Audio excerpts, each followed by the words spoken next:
dalam konteks program makan siang dan susu gratis, konteksnya terhadap stunting bagaimana, Mas? Ya, kalau kita pengen menuju ini ya, menuju Indonesia emas, ya kita harus menyiapkan generasi emas. Generasi emas tentu disiapkan dari kecil, dari gizinya.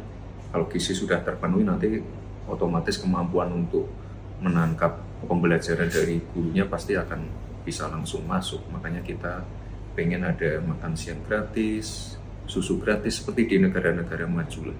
Jadi kita pengen benar-benar menyiapkan SDM terbaik untuk menuju Indonesia emas.